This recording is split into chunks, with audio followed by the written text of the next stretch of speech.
Thank you, Mr. President.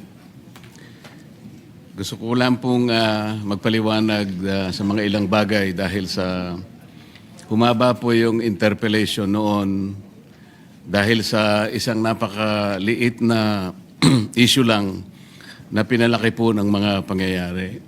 Nung panahon na ako po ay nag-interpellate, nagkaroon po ng misconception about the West Philippine Sea at saka yung ating exclusive economic zone. Kumbaga po sa pagluluto natin, Mr. Chair, ang nangyari po, nagluluto po tayo ng simpleng ulam lang, naging chapsuy po. At nung maging chapsuy po, lalo pa pong lumaki sapagkat meron pa pong napakaraming mga tao ang sumausaw at naglagay po ng seasoning. Isa po sa taong sumausaw sa issue, Mr. President, ay yung dating Justice ng Korte Suprema, si Justice Carpio, at saka yung isang profesor yata ng Universidad ng Pilipinas, nangangalang J. Batong Bakal. Napakasimple po ng gusto ko lamang pong matukoy noon, Mr. President, na dahil nga po sa mga batas na ginawa natin, nung dinidefine natin ang West Philippine Sea, isinama po natin yung Kalayaan Island Group. Sinasabi ko lamang po na kaya tayo nagkaroon ng matinding hindi pagkakaunawaan. Marami po kasing sektor na nagsabi na ba't nyo pa pag-uusapan yung West Philippine Sea? Nanalo na tayo sa arbitral tribunal at na-define na nga ang ating exclusive economic zone. So ang nangyari po, akala nila yung exclusive economic zone, siya na rin yung West Philippine Sea, hindi po.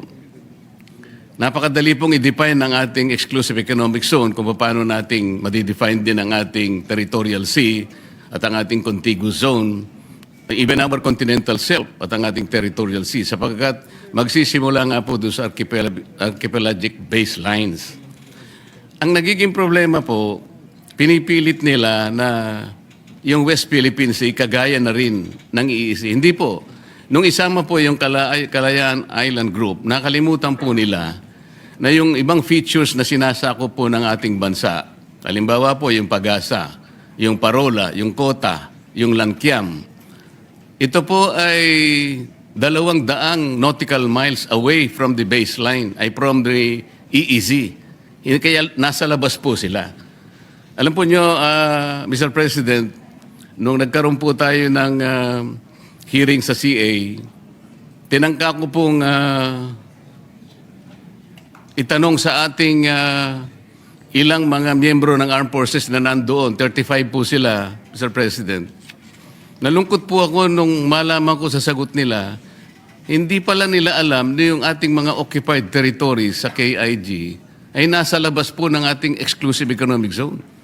Ito po yung mga official po ng ating armed forces, Mr. President. Nakalulungkot po sapagkat ano po ang ipagtatanggol nila kung hindi naman po nila alam pala kung nasaan po yung mga isla na ating pong sinasakupan. Napakahalaga po noon na, Mr. President, bagamat ang usapan doon ay teritoryo, dahil sa definition po ng ating West Philippine Sea, ang importante po doon ay yung karagatang sinasakupan natin. Kung isasama po natin ang West Philippine Sea, Mr. President, ang gusto ng Pilipinas kasi, ituring po yung mga features sa Spratlys na isang grupo lamang ng mga isla. Yung tinatawag po nilang offshore archipelago. Ang sabi po ng arbitral tribunal, Mr. President, hindi po ninyo magagawa yan, sabi niya, sa Pilipinas. Tama na kayo po ay isang archipelagic nation, ngunit hindi nyo magagawa yan sapagkat you will not be able to meet the requirements of land and water ratio.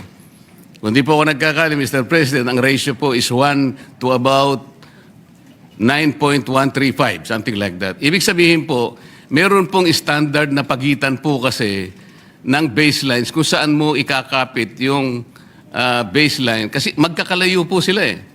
Lalong-lalo na po doon sa mga ibang features, Mr. President, na hindi okupado ng Pilipinas. Ang dami po noon. Ang okupado lamang po ay 4. Napakarami po ng hindi natin occupied. Ngunit, mini-maintain po natin ang ating claim doon. Ano po ang pinaka-imposible doon, Mr. President? Hindi po natin pwede silang isali yung karagatan arising from this maritime features in the Calayan Island Group dahil lalabag po tayo sa dalawang aspeto. Number one, yung UNCLOS po, hindi tayo papayagan. Kasi po, yung Article 7 po ng UNCLOS, Mr. President, ito po yung tinatawag na straight baselines. Mababiolate po yun kapag kinonect po natin yung features outside our EEC ng mga straight lines dahil yung straight baselines po natin magde-depart po sa appreciable part ng ating yung general direction ng ating cost. Yun po yung sinasabi ng Article 7. Dahil po kasi sa layo nila, more than 200 nautical miles from our EEC. Pagkatapos po, yung Article 47, Mr. President, ito po yung archipelagic baselines. Mababiolate po, ito po yung sinasabi nating ratio of water to land. Dahil nga po, hindi pinapayagang dapat magkakalayo yung features at may encircle mo sila to treat them as one group of islands. Hindi sila pwedeng i-classify na isang unit lamang para lang mag-generate ng sarili nilang maritime space.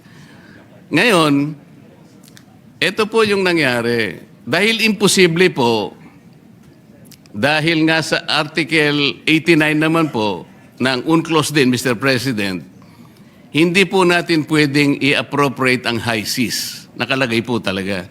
Yung mga features po na malalayo sa ating exclusive economic zone, Mr. President, ang layo na po nasa high seas na. Sa layo nila sa bawat isa, they are also separated by high seas. Kapag kinonect po natin mula dun sa ating exclusive economic zone, ma-appropriate po natin ang high seas, mababiolate po natin ang 3 artikulo ng UNCLOS. Pati po yung tribunal ay inconsistent na rin po yung tayo natin. Sinabi rin po niya sa China yun eh. Maski na ikaw China, sabi niya, you cannot regard this Pratt list as one group of islands or to regard it as one unit dahil hindi ka naman archipelagic country. China, sabi niya, ikaw ay isang continental state. So kapwa po tayo pinagbawalan. Ano po ang aking gustong palabasin dito, Mr. President? Hindi po natin pwedeng saklawin yung KIG. Pero liliwanagin ko po, yung KIG, atin po yun eh. Ang pinag-uusapan natin, land features, teritoryo po yun, Mr. President. Ibang bagay yun. Hindi ko po sinasabang hindi atin yun. Ngunit dahil ang pinag-uusapan natin, West Philippine Sea, yung katubigan natin, imposible pong i-connect natin yung ating exclusive economic zone at ituloy po natin doon sa territorial sea na generate po ng napakaraming features. Magkakamali po tayo, yun ang pinagbabawalan tayo. Ngayon, bakit po nung nag-hearing tayo sa CA, paano ko po nasabi na imposible yun kako doon sa representative po ng Armed Forces, mahihirapan po kayo, imposible, dahil malalabag po natin ang napakaraming artikulo ng UNCLOS. Hindi po natin mai-enclose, hindi po natin makokonek yung territorial seas nung napakaraming features na yon na ating ino-occupy, magkakamali po tayo at baka sakali, kung gusto nyong gawin, we cannot do that unless, sabi ko, we give up our itong KIG. Hindi ko po sinasabi na i-give up natin. I am only trying to reinforce the argument na hindi at imposible nating gawin. Sapagkat atin yung teritoryo, pero sa tubig, hindi po natin pwedeng itagos yung mga baselines dahil magkakasala tayo at lalabag po tayo sa UNCLOS mismo. Ang dami po ngayong mga gumagawa ng kung ano-anong salita. Sumama na nga po yung napakaraming tao na sinasabi ko ro, i-give up natin ang KIG. Mr. President, kahit kailan hindi ko sinabi yun. Teritoryo po yun, land features po yun, hindi sakop po ng arbitral tribunal. Ang sinasakop lang po ng tribunal, yung tubig po, kaya lang magkaintindihan tayo. Hindi ko sinasabing hindi atin yon. Teritoryo na natin yon dahil occupied na po natin yon. Ngunit ang pinag-uusapan lang po, yung tubig nila, hindi natin pwedeng i-connect doon sa ating exclusive economic zone. Kasalanan po yon, mali po yon. Kaya yung nagsasabi po na, ayun po, dahil ina-advocate ko rin po na i-give up natin. Saan naman po kayo nakakita ng ganun, Mr. President? Ang dami pang AIs ngayon. Nabanggit na rin po kanina. Senador po kami daw. Kami po ay mga traidor. Paano po bang magiging traidor ang isang tao? Nililinaw lang po ang basihan na sinasabi natin kung gusto nating magkaroon ng West Philippine Sea o di makiusap tayo. Siguro pag-usapan natin sa pamamagitan ng United Nations na pwede po ba namin gamitin yung ilang mapa na idodrawing namin. At kung inaakala po ninyong mahaba po yung pagitan, nakakita po kami ng maliliit na isla na pwede namin pagpatungan at yung pong land-to-water ratio, maaari po namin magawa ng paraan. Ganun po siguro, pero hindi yung automatic po, tatagos tayo sa mga ganong klaseng batuhan, pipilit po natin. Hanggang sa ngayon po, Mr. President, kaya hindi ma-define ng West Philippine Sea. At sabi ko nga po, hanggang ngayon ay walang ginagawang mapa. Kahit nasabihin pa nilang merong mapa, hindi po totoo yun. Mr. President, kahit ngayon pwede po ninyong konsultahin yung tinatawag nilang DUALOS, Mr. President. Ito po yung Division for Ocean Affairs and the Law of the Sea na nasa opisina ng United Nations. Wala pong nasasubmit ang NAMRIA. 14 years ago, inorderan na po silang mag-submit. Bakit hindi po sila makapag-submit? Dahil sa hirap nga po nito. Hindi po pwedeng i-connect, Mr. President. Yun lamang po. Kaya, wag po nilang ipipilit na ako po ay traidor o kaya pro-China. Hindi po. Mr. President, naghahanap lang po tayo ng katarungan at katwiran dito. Kailangan maabisuhan po natin ang Coast Guard na kung ano man ang kanilang pinagsasabi rito. Nagkakamali po kayo sapagkat wala pa pong West Philippines, wala pa po tayong mapa.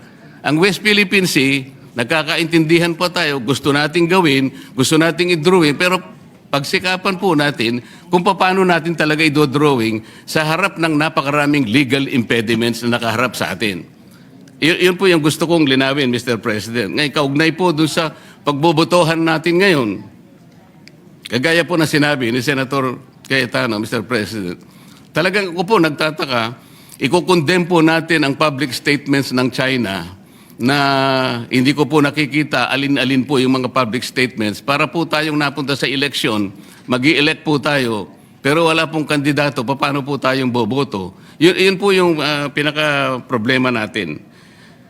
Yung pong Coast Guard, Mr. President, binasa ko po yung kanilang mga kapangyarihan, yung powers and functions of the Coast Guard.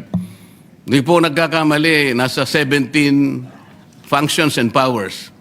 Ni isa doon, wala po akong makita, Mr. President, na pwedeng gawin ng isang spokesperson, nagagawa siya ng ganun, pupunta siya sa isang eskwela, magdi-discuss siya doon at sasabihin niya, bully ang presidente ng China at gagawa siya ng caricature.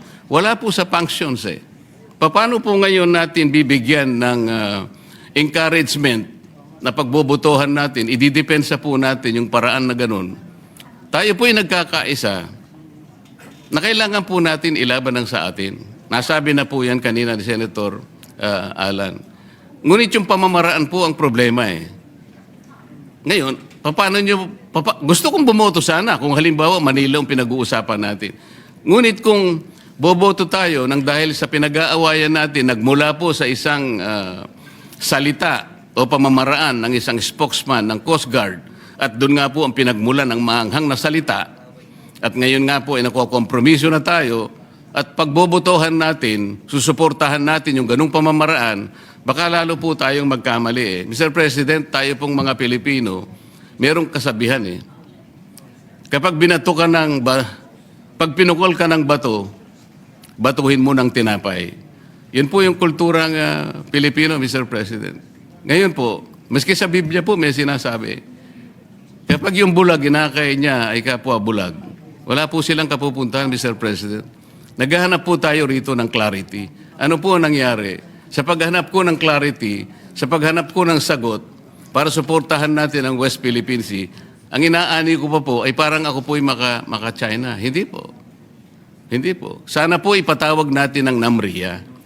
Para sa ganun, itanong natin sa kanya, bakit sinabihan ka na in 2012 sa pamagitan ng Administrative Order Number 29. 14 years ago, sinabihan ka na in consultation with the DFA na i-prepare mo na yung mga mapa. Bakit hanggang ngayon ay wala pa? So, imbes na ipatawag po natin ang NAMRIA, ang gagawin po natin ay boboto tayo sa mga public pronouncements ng China para po yatang parang parang may problema doon na Mr. President. Imbes na ipatawag natin yung mga taong dapat gumawa ng mapa sapagkat gusto ko rin pong malaman kung paano nila gagawin ang mapa. Sa akin po kasing palagay, imposible silang makagawa ng mapa dahil nga magbabiolate tayo sa napakarami po na artikulo ng UNCLOS at lalabagin po natin yung arbitral award na ating isang pinagbabasihan. So, Mr. President,